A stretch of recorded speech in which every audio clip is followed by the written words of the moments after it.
শিগগিরই আয়নাঘর পরিদর্শন করবেন প্রধান উপদেষ্টা। 4 দিনের সফরে সুইজারল্যান্ড যাচ্ছেন ডক্টর মোহাম্মদ খালেদা জিয়া ও রাজনীতির লাইমলাইটে বেগমের প্রত্যাবর্তন। সর্বশেষে জানিয়ে দেব, জনগণ সঙ্গে না থাকলে কি হয়, 5 আগস্ট দেখিয়ে দিয়েছে বলেছেন তারেক রহমান। এতক্ষণ শুনছিলেন সংবাদ শিরোনাম, এবার বিস্তারিত। গুম সংক্রান্ত তদন্ত commission of enquiry on enforced সদস্যরা প্রধান উপদেষ্টা ডক্টর মোহাম্মদ ইউনূসের সঙ্গে বৈঠক করেছেন। রোববার বিকেলে রাষ্ট্রীয় অতিথি ভবন যমুনায় বৈঠকটি অনুষ্ঠিত হয়। বৈঠকে প্রধান উপদেষ্টাকে গুমের ঘটনার তদন্তের অগ্রগতি জানিয়ে জয়েন্ট ইন্ট্রোগেশন সেল, যা আয়নাঘর নামে পরিচিত পেয়েছে, সেগুলো পরিদর্শনে অনুরোধ জানিয়েছেন কমিশনের সদস্যরা। প্রধান উপদেষ্টা আয়নাঘর পরিদর্শন করলে গুমের শিকার ব্যক্তিরা আশ্বস্ত বোধ করবেন ও অভয় পাবেন বলে জানান তারা। বৈঠকে কয়েকটি গুমের ঘটনার নৃশংস বর্ণনাও প্রধান উপদেষ্টাকে জানিয়েছেন গুম সংক্রান্ত তদন্ত। এমনকি 6 বছরের শিশুকে ও গুমের বর্ণনা কমিশনের তদন্তে উঠে এসেছে বলে জানান তারা। প্রধান উপদেষ্টা কমিশনের আহ্বানে সাড়া দিয়ে বলেন, আপনাদের তদন্তে যে ঘটনাগুলো উঠে এসেছে তা গা শিউরে ওঠার মতো। আমি শিগগিরই আয়নাঘর পরিদর্শনে যাব।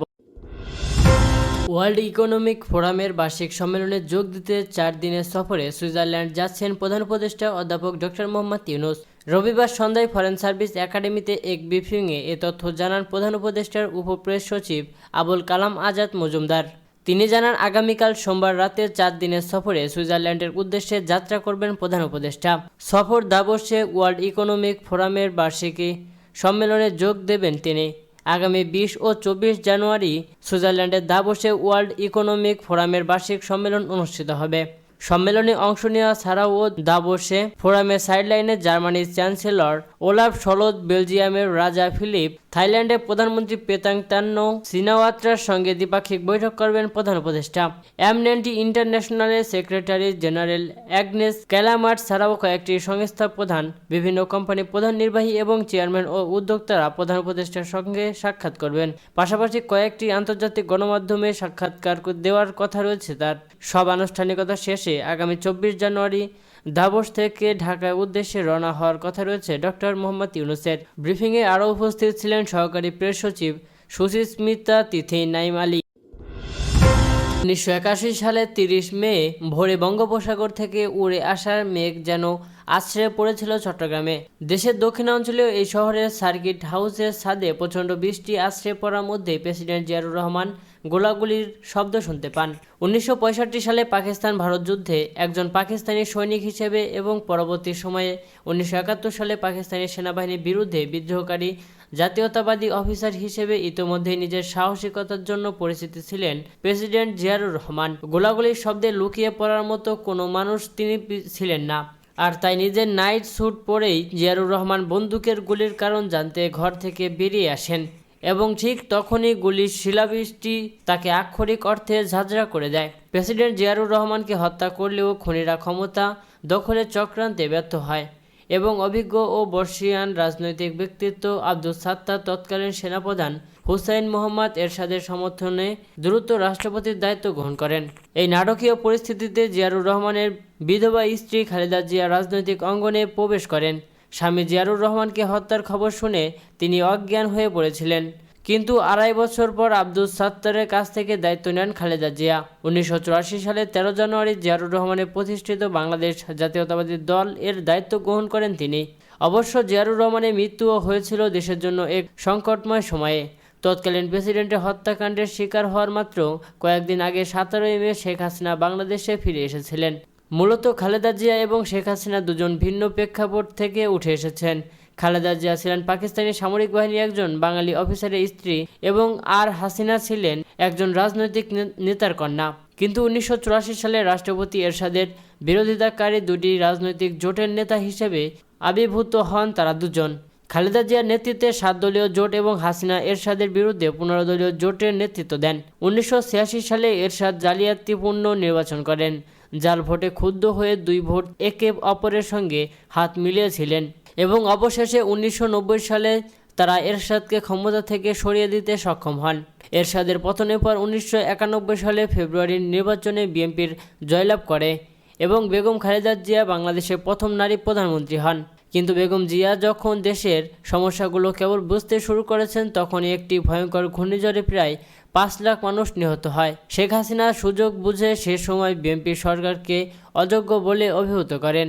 বিরোধিতা সত্ত্বেও বিএনপি 1996 সালের নির্বাচনে জয়লাভ করতে সক্ষম হয়েছিল, কিন্তু আওয়ামী লীগ নির্বাচনে কারচুপির অভিযোগ তোলার পর ক্ষমতা ছেড়ে দেয় দলটি। এরপর শেখ হাসিনা প্রথমবারের মতো প্রধানমন্ত্রী হন।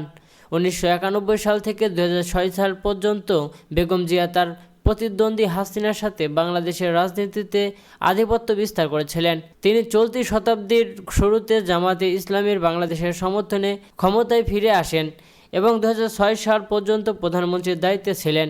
যদিও পরবর্তী 15 বছরে খালেদা জিয়াকে ক্ষমতার বাইরে রেখেছিলেন হাসিনা, কিন্তু তারপরও রাজনৈতিক ময়দানে বিএনপি ছিল শক্তিশালী। শেখ হাসিনার আমলে খালেদা জিয়া যখন পিছিয়ে পড়েছিলেন, দেখভাল করতেন মির্জা ফখরুল ইসলাম আলমগীর, আমির খসরু মাহমুদ চৌধুরীর মতো নেই। তারা একাধিকবার নির্বাচন বর্জন করে দলের লড়াইয়ের মনোভাব বজায় রেখেছিলেন। তবে ছাত্র জনতার ব্যাপক বিক্ষোভের মুখে বাংলাদেশের প্রধানমন্ত্রী পদ থেকে ক্ষমতাচ্যুত হয়ে গত বছরের আগস্টের শুরুতে শেখ হাসিনা পালিয়ে ভারতে আশ্রয় নেন। হাসিনা সরকারের পতনের পর বন্দি দশা থেকে মুক্ত হওয়ার পর বেগম জিয়া বলেন, তিনি হাসিনার প্রতি কোনো বিরাগ বা অসৎ ইচ্ছা পোষণ করেন না। যদিও বিএনপি অতীতে নির্বাচন বর্জন করেছিল, কিন্তু হাসিনা সরকার 2021 সালে খালেদা জিয়ার জটিল অস্ত্রোপচারের জন্য যুক্তরাষ্ট্রের জনস হপকিন্স হাসপাতালের ডাক্তারদের ঢাকায় আসতে বাধা দেয়নি। কিন্তু বরাবর আবেদন সত্ত্বেও উন্নত চিকিৎসার জন্য বেগম জিয়াকে বিদেশে যেতে দেয়নি হাসিনার স্বৈরাচারী সরকার। রাজনৈতিক পরিবর্তন তথা গণবিক্ষোভে ক্ষমতাচ্যুত হয়ে হাসিনা এবং বাংলাদেশের বাইরে এবং বহু বছর পর আবারও ক্ষমতায় ফেরার সম্ভাবনায় বিএনপি উচ্ছ্বাসিত। আর এমন পরিস্থিতিতে 79 বছর বয়সী বেগম জিয়া আবারও চলে এসেছেন লাইমলাইটে, কিন্তু এবার তিনি অনেক বেশি সতর্ক। এই মাসের শুরুর দিকে কাতার থেকে আসা এয়ার অ্যাম্বুলেন্সে করে বিশেষ চিকিৎসা সেবার জন্য যুক্তরাজ্যের লন্ডনে যান খালেদা জিয়া। সেখানে দীর্ঘ সময় পর তিনি বড় ছেলে তারেক রহমানের সাথে পুনরায় মিলিত হন।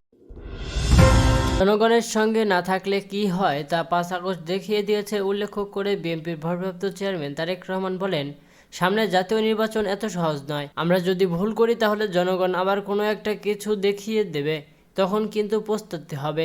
আজ রোববার সন্ধ্যায় রাজধানীর ইঞ্জিনিয়ার্স ইনস্টিটিউশনে বিএনপির প্রতিষ্ঠাতা জিয়াউর রহমানের 89তম জন্মবার্ষিকী উপলক্ষে বিএনপি এক আলোচনা সভার আয়োজন করে। সবাই ভার্চুয়ালি প্রধান অতিথির বক্তব্যে তারেক রহমান এসব কথা বলেন। বিএনপির ভারপ্রাপ্ত চেয়ারম্যান বলেন, আমাদের কাছে স্পষ্ট উদাহরণ রয়েছে। জনগণ যখন বিলুপ্ত হয় তখন কিভাবে স্বৈরাচারকে দেশ থেকে পালিয়ে যেতে হয়। নেতাকর্মীদের উদ্দেশ্যে তারেক রহমান বলেন, জনগণের সমর্থন যদি পেতে হয় তাহলে কেন আমরা ভালোভাবে নেওয়ার চেষ্টা করব না। সহকর্মীবৃন্দ, দিন শেষে জনগণের কাছে আপনাকে যেতে হবে। জনগণ যদি মুখ ফিরিয়ে নেয় তাহলে আপনার আমার কোনো স্থান নেই। নিজেকে যত বড় কিছু মনে করি না কেন, আসুন আমরা জনগণের পাশে থাকি। যারা এমন করছে, যা করব, যা আপনাকে ও আমাকে ক্ষতিগ্রস্ত করবে, দল ক্ষতিগ্রস্ত হবে, আমরা তার বিরুদ্ধে প্রতিরোধ গড়ে তুলব। তারেক রহমান বলেন, জনগণ